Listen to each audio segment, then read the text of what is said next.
میری ڈیلیوری کے آخری دن چل رہے تھے۔ میں جان بوجھ کر پیٹ درد کا بہانہ کر کے کوئی کام نہ کرتی تھی۔ سارا دن بیڈ پر لیٹ کر ساس سے اپنی خدمت کرواتی تو مجھے بہت خوشی ملتی۔ آج اچانک میرا دل میکے جانے کا کیا تو میں نے ساس کے سامنے ڈاکٹر کے پاس چیک اپ کروانے کا بہانہ کیا اور میکے چلی گئی۔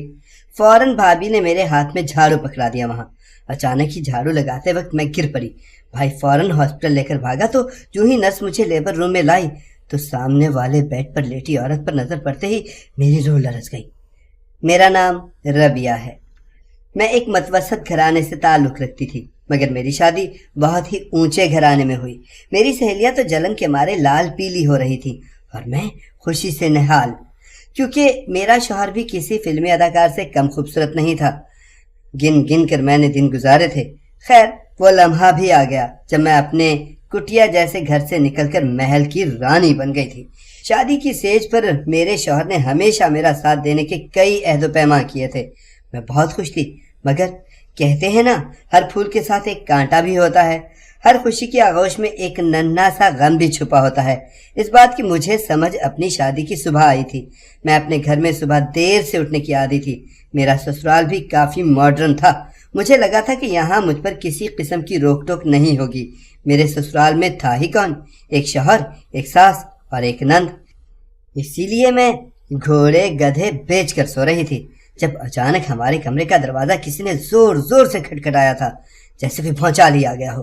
میرے شوہر مصطفیٰ وہ بھی گھبرا کر اٹھ کھڑے ہوئے تھے۔ میں بھی آنکھیں ملتی اٹھ کر بیڈ پر بیٹھ چکی تھی۔ دروازے پر دستک بڑھتی ہی چلی جا رہی تھی۔ مصطفیٰ نے جلدی سے دروازہ کھولا تو سامنے میری نند لائبہ کھڑی تھی۔ وہ اپنے بھائی کو پیچھے کرتے ہوئے مجھ تک پہنچی تھی اور ایک ادا سے بولی تھی، بھابھی آپ ابھی تک سو رہی ہیں؟ جلدی سے اٹھیے، مجھے آپ کے ہاتھ سے ناشتہ کرنا ہے۔ میری ساری دوستیں اپنی بھابھیوں کے ہاتھ سے ناشتہ کرتی ہیں۔ میں اس اچانک گفتار پر گھبرا سی گئی تھی۔ لائبہ کے پیچھے ہی میری ساس بھی پہنچ آئی تھی۔ وہ بھی لائبہ کو ڈانٹ رہی تھی کہ لائبہ یہ کیا بچپنا ہے بیٹا، ابھی تو بہو نے میٹھا بھی نہیں بنایا۔ تو لائبہ بولی، پہلے میٹھا بنا لے گی بھابھی، پھر میرے لیے ناشتہ۔ پھر وہ بولی، بھابھی آپ 15 منٹ میں فریش ہو کر کچن میں آ جائیں، مجھے نا بہت بھوک لگی ہے زوروں کی۔ ساس اور نند کے جانے کے بعد میں نے مصطفیٰ کی جانب مدد طلب نظروں سے دیکھا تھا۔ وہ اپنی بہن کی اس حرکت پر مسکرا رہے تھے۔ مجھے خوب تپ چڑھی، اس لیے میں بولی، مصطفیٰ مجھے لائبہ کی حرکت بالکل بھی اچھی نہیں لگی، اسے جا کر سمجھائیں، میں اس گھر کی بہو ہوں، ملازمہ نہیں۔ میری اس بات پر مصطفیٰ کے ماتھے پر بل پڑ گئے تھے۔ وہ کافی روکھے لہجے میں بولے تھے، ربیہ آج تو تم نے ایسی بات کر لی ہے، مگر میں دوبارہ تمہارے منہ سے ایسا کچھ نہ سنوں۔ لائبہ میری اولاد کی طرح ہے۔ ابو کے انتقال کے بعد میں نے اسے باپ بن کر پالا ہے۔ اگر تم نے آج کے بعد لائبہ کی کوئی بھی بات ماننے سے انکار کیا تو تمہیں ہاتھ سے پکڑ کر تمہارے میکے چھوڑاؤں گا، ہمیشہ ہمیشہ کے لیے، سمجھی؟ مصطفیٰ کی باتیں سن کر میری آنکھیں بھیگ گئی تھیں۔ کوئی نئی نویلی دلہن کے ساتھ یوں بھی کرتا ہے بھلا؟ میں فریش ہو کر کچن میں چلی گئی تھی، جہاں لائبہ کی فرمائشوں کی لمبی لسٹ تیار تھی۔ میں نے اس کی مرضی کے مطابق سب کچھ بنا ڈالا تھا۔ لائبہ مجھ سے عمر میں 1 سال ہی چھوٹی تھی۔ اتنی وہ بچی بھی نہیں تھی کہ اسے احساس ہی نہ ہوتا کہ نئی دلہنوں کے ساتھ کیا کیا جاتا ہے، ان کے 100 طرح کے ارمان ہوتے ہیں۔ خیر پھر تو جیسے میں ہر چیز کی عادی ہوتی چلی جا رہی تھی۔ مجھے سمجھ میں آ گیا تھا کہ اس گھر میں لائبہ کا ہی سکہ چلتا ہے۔ میں بھی مصطفیٰ کی خاطر لائبہ کے ساتھ پیار محبت سے پیش آتی تھی۔ ہماری شادی کو 4 ماہ ہو چکے تھے، مگر ابھی تک اللہ نے اولاد کی خوشی سے محروم رکھا۔ میں دن رات اولاد کے لیے دعائیں کرتی تھی۔ مجھے مکمل یقین تھا کہ جب میری اولاد ہو جائے گی تو لائبہ کی اہمیت گھٹ جائے گی۔ لیڈی ڈاکٹر نے کہا تھا کہ ٹینشن والے ماحول سے نکلیں گی تو اولاد بھی ہو جائے گی۔ اسی لیے میں ہنی مون پر جانا چاہتی تھی، لیکن مصطفیٰ وہ اپنی مصروفیات سے اتنا وقت نہیں نکال پائے تھے کہ ہم ہنی مون پر ہی چلے جاتے۔ میں بھی ان کے پیچھے پڑی رہتی تو وہ مسکرا کر ٹال دیتے تھے۔ اللہ اللہ کر کے مصطفیٰ نے میری بات مان لی۔ وہ بولے تھے ہم ہنی مون پر چلیں گے۔ میں بہت خوش تھی، سارا دن تیاریاں کرتی رہی۔ رات ڈنر پر انہوں نے میری ساس کو مطلع کیا تھا، ہم 3 ہفتوں کے لیے ہنی مون پر جا رہے ہیں امی، ادھر سے ہم مری، گلگت، ناران اور کاکان بھی جائیں گے۔ یہ سن کر لائبہ تو اچھل ہی پڑی تھی۔ وہ بولی، واہ بھیا مجھے بھی جانا ہے، میری ساری سہیلیاں بھی گھومنے گئی ہوئی ہیں، آپ مجھے بھی اپنے ساتھ لے چلیں۔ میری ساس نے لائبہ کو آنکھیں دکھائی تھیں جبکہ مصطفیٰ مسکرا پڑے تھے۔ وہ بولے، ضرور چلیں گے گڑیا۔ اب میرے ضبط کی انتہا تھی، آخر میں بول ہی پڑی، لائبہ اپنی سہیلیوں سے پوچھنا کہ کیا وہ بھی اپنی بھابھی کا ہنی مون خراب کرنے گئی ہیں یا فیملی ٹور پر۔ میری بات سن کر لائبہ رونے لگی تھی، جبکہ میں کھانے کی میز سے اٹھ کر اپنے کمرے میں آ گئی۔ مجھے مصطفیٰ سے بہت خوف آ رہا تھا کہ وہ اب مجھ پر چیخیں گے، چلائیں گے، مگر ایسا کچھ بھی نہیں ہوا۔ وہ کمرے میں آئے اور خاموشی سے سونے کے لیے لیٹ گئے تھے۔ صبح ہوئی تو انہوں نے میرا پیک شدہ سامان گاڑی میں رکھا اور مجھے چلنے کو کہا۔ میری تو خوشی کی انتہا نہیں رہی تھی، مجھے لگا تھا کہ میں جیت گئی ہوں، اب لائبہ کبھی میری خوشیوں کے بیچ نہیں آئے گی۔ مگر یہ کیا، مصطفیٰ نے میرے میکے کے گیٹ پر گاڑی روک کر کہا تھا، یہاں پر اتر جاؤ، تمہارا سٹاپ آ گیا ہے۔ میں نا سمجھی سے ان کی طرف دیکھنے لگی۔ وہ بولے، میں امی اور لائبہ مری کی سیر کو جا رہے ہیں، تمہیں گھر پر اکیلا چھوڑنا مناسب نہیں تھا، اس لیے ادھر چھوڑ کر جا رہا ہوں۔ جب تک تمہاری عقل سیٹ نہیں ہو جاتی تم یہیں پر رہو گی۔ وہ الفاظ نہیں، نشتر تھے جنہوں نے میرا پورا بدن چھلنی کر دیا تھا۔ میں لٹی پٹی داخل ہوئی تو میری امی نے مجھے اپنی آغوش میں بھر لیا تھا۔ 3 دن ہی سکون سے گزرے ہوں گے کہ بھابھی نے مجھ پر جملے کسنے شروع کر دیے۔ وہ میری امی کی تربیت پر خوب مذاق کرتی کہ بیٹی کی کیسی تربیت کی ہے، 4 ماہ بھی گھر نہ بسا سکی۔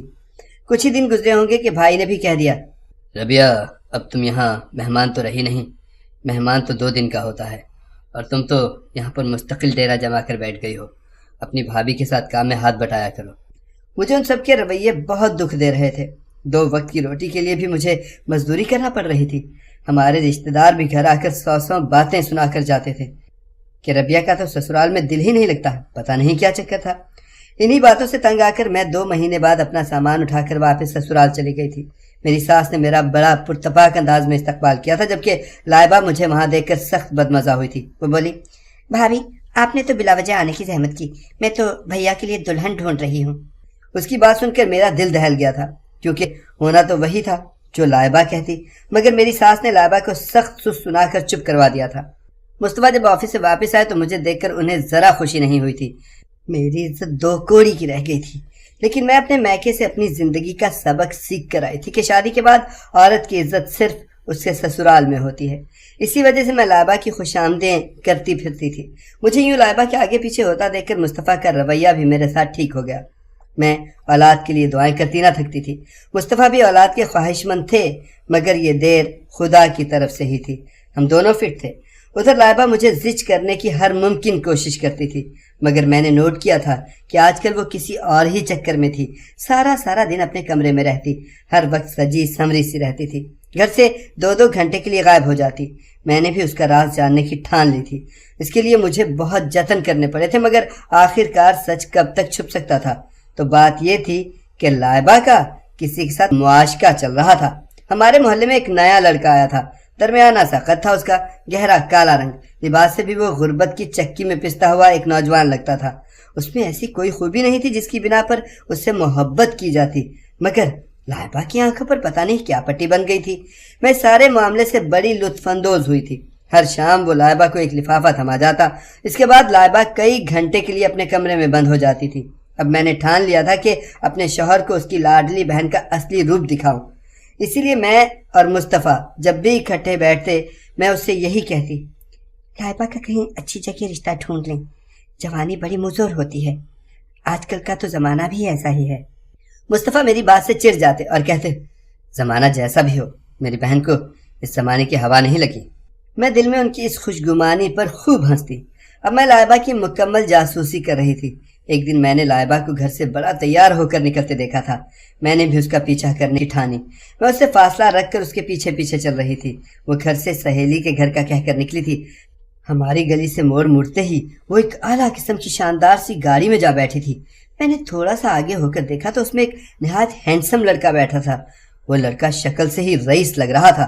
خیر میں گھر واپس آ گئی۔ مجھے بے انتہا جلن ہو رہی تھی۔ آخر لائبہ کے ہاتھ اتنی بڑی آسامی لگی کیسے تھی؟ اس بات کی تہ تک پہنچنے کے لیے میں نے مکمل راز معلوم کرنے کی کوشش کی تھی۔ راز جان کر بڑی بے چین سی ہو گئی تھی۔ بات یہ سامنے آئی تھی کہ لائبہ اور اس رئیس لڑکے کی محبت بڑے زور و شور سے چل رہی تھی، جبکہ وہ کالا سا لڑکا تو صرف اس رئیس زادے کے خط دینے آتا تھا۔ یہ کیسے ہو سکتا تھا کہ لائبہ اس گھر میں عیش و عشرت کی زندگی گزارنے کے بعد اگلے گھر جا کر بھی خوشحال رہے؟ اس طرح تو اسے کبھی بھی سزا نہ ملتی اس سب کی جو اس نے میرے ساتھ کیا تھا۔ میں نے ایک خطرناک منصوبہ بنا ڈالا۔ اس منصوبے کے آگے یا تو میرے لیے جنت تھی یا پھر جہنم، لیکن میں بے خطر اس میں کود پڑی تھی۔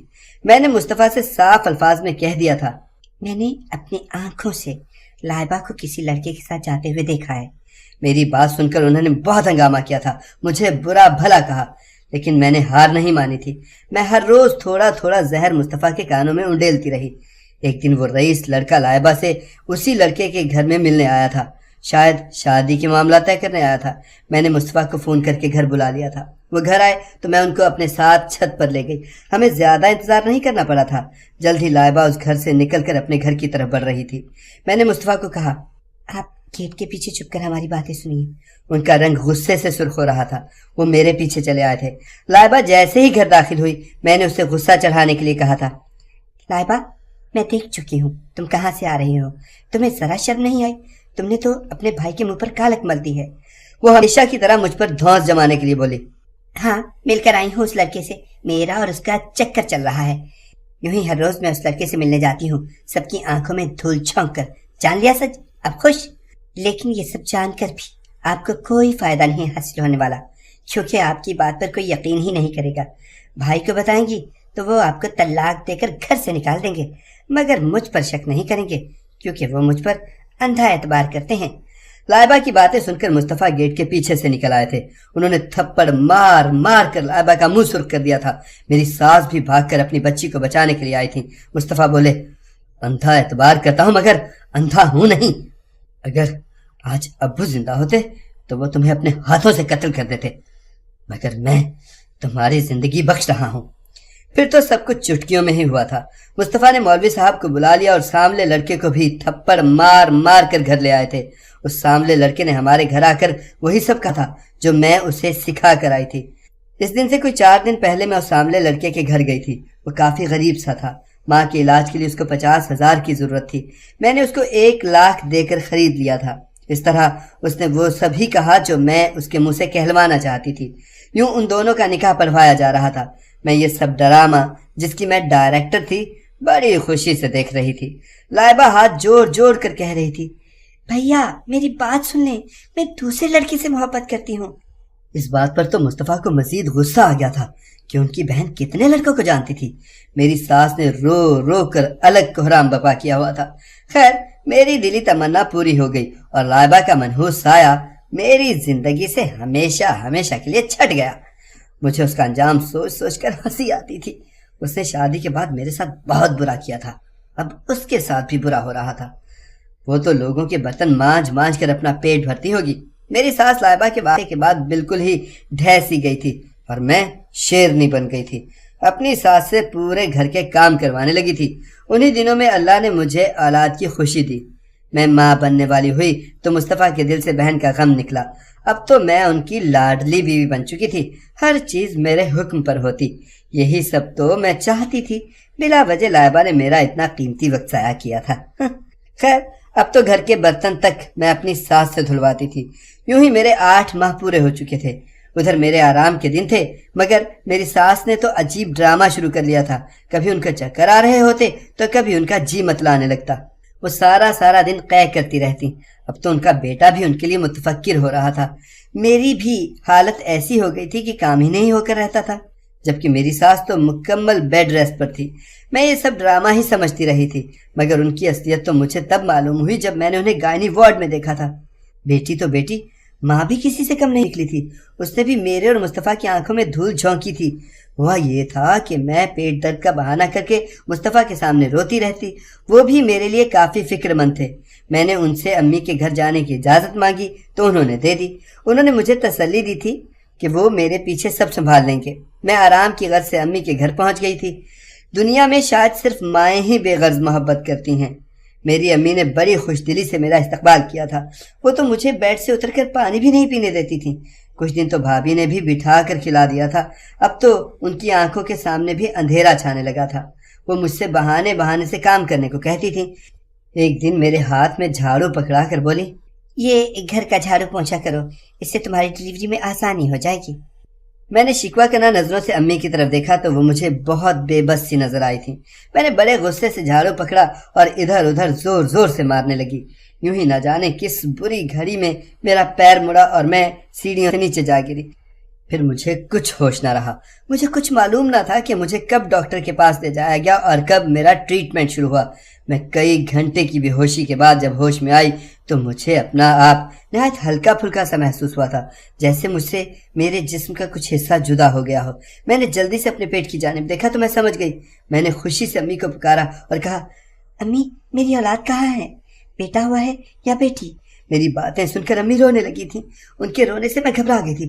میں چیخ چیخ کر نرسوں سے اپنے بچے کے متعلق پوچھنے لگی۔ تب مجھے لیڈی ڈاکٹر نے بتایا کہ اللہ نے بیٹا دیا تھا، مگر ہم اس بچے کو بچا نہیں پائے۔ اب تو شاید آپ کبھی بھی ماں نہیں بن پائیں گی۔ میں دھاڑیں مار مار کر رونے لگی تھی، اس لیے انہوں نے مجھے آرام کا انجیکشن لگا دیا۔ پھر یوں ہوتا کہ جیسے ہی مجھے ہوش آتا میں چیخنے لگتی، چلانے لگتی اور مجھے دوبارہ نیند کا انجیکشن لگا دیا جاتا۔ 3 دن گزرے ہوں گے جب میں نے ہوش میں آتے ہی اپنی ساس کی آواز سنی تھی۔ وہ کسی کو بیٹا ہونے کی مبارکباد دے رہی تھی۔ میں یوں ہی آنکھیں موند کر لیٹی رہی تھی۔ پھر مجھے لائبہ کی آواز آئی تو میں نے فوراً آنکھیں کھول دیں۔ میں نے دیکھا لائبہ کا بیڈ میرے بیڈ سے ایک بیڈ چھوڑ کر پڑا تھا۔ وہ بڑی مسرور سی لیٹی اپنے بچے کو آغوش میں لیے چوم رہی تھی۔ میری ساس ان دونوں کو دیکھ کر نہال ہو رہی تھی۔ اپنی ساس کو وہاں دیکھ کر مجھے سمجھ آ گیا تھا کہ وہ بھی ہماری آنکھوں میں دھول جھونک رہی تھی۔ وہ ہمیں دھوکہ دے کر اپنی بیٹی سے ملتی تھی، لیکن لائبہ وہ تو مجھ سے ایک بار پھر جیت گئی تھی۔ اس نے اپنی اولاد پالی تھی اور میں نے کھو دی تھی۔ میں نرسوں سے نظر بچا کر اپنے بیڈ سے اٹھ کر لائبہ کے بیڈ کے پاس چلی گئی تھی۔ میں رو رہی تھی۔ میں نے لائبہ سے کہا، لائبہ تم نے شادی کے بعد میرے ساتھ بہت برا کیا تھا، میرے ساتھ بہت زیادتی کی تھی۔ جب میں نے تمہارے ساتھ تھوڑا سا برا کیا تو اللہ نے مجھ سے میری اولاد چھین کر فوراً بدلہ لے لیا، جبکہ تم تو آج بھی مسرور ہو۔ مجھے دیکھ کر وہ زرد پڑ چکی تھی، اس کی آنکھیں بھی بھیگ چکی تھی۔ لائبہ بولی، بھابی مجھے آپ ایک آنکھ نہیں بھاتی تھی، میں چاہتی تھی کہ آپ میرے بھیا سے دور ہو جائیں، بھیا صرف اور صرف مجھ سے پیار کریں۔ اسی وجہ سے میں ہر ممکن کوشش کرتی تھی کہ آپ کو زج کروں تاکہ آپ بھیا کو چھوڑ کر چلی جائیں۔ آپ کے ساتھ میں نے جو کیا بھی اس کی مجھے سزا ملنا ہی ملنا تھی، اور ملی بھی۔ میں نے آپ کی زندگی تباہ کی اور میرے شوہر نے میری۔ وہ مجھ پر ہر گھڑی شک کرتا تھا کہ میں کہیں اس لڑکے کے ساتھ بھاگ نہ جاؤں جس سے محبت کرتی تھی، اسی لیے وہ مجھے مارتا تھا، پیٹتا رہتا تھا، مجھ سے لوگوں کے گھروں میں ملازمت کرواتا تھا۔ بھابی اس دنیا میں ہر انسان کو اس کے جرم کی سزا ضرور ملتی ہے۔ میرا جرم اور نوعیت کا تھا جس کی مجھے سزا مل گئی۔ آپ کا جرم بہتان کا تھا، آپ نے مجھ سے میرے گھر والوں کا پیار بھی چھین لیا اور مجھ سے میری محبت بھی۔ اللہ نے آپ سے آپ کی محبت، آپ کی اولاد چھین لی، ہمارا حساب برابر ہو گیا۔ لیکن اس سب میں میری ماں بے قصور ہے، اس کا خیال رکھیں خدا را۔ ان کو معدے کا السر ہو چکا ہے، کھایا پیا ہضم نہیں ہوتا، اسے کینسر بننے کا بھی خدشہ ہے۔ اب اپنے ذمہ ایک اور گناہ مت لیں، خدا کے واسطے ان پر رحم کریں، شاید ان کی دعا آپ کو لگ جائے اور اللہ آپ کو پھر سے اولاد نصیب کر دے۔ لائبہ کی باتیں سن کر میں لرز کر رہ گئی تھی۔ مجھے معلوم پڑ چکا تھا کہ مجھ سے غلطی کہاں ہوئی تھی۔ میں نے اللہ کے نظام کو اپنے ہاتھ میں لینے کی کوشش کی تھی، اس کو لینے دیتی نہ اپنا انتقام۔ میں خود خدا کیوں بن گئی؟ میں نے اللہ سے رو رو کر معافی مانگی تھی اور آئندہ سے اپنی ساس کا خیال رکھنے کی قسم کھا لی تھی۔